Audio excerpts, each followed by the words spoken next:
Когда появились таджики, как нация, таджики как народ сформировались к IX-X векам, но их корни уходят к древним иранским племенам, которые населяли территорию современных Таджикистана, Узбекистана и Афганистана.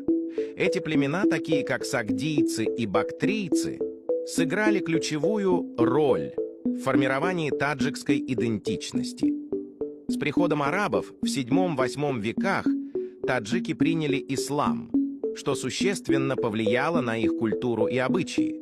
Однако даже после исламизации они сохранили свой язык – таджикский, который является одним из древнейших живых языков и относится к персидской группе.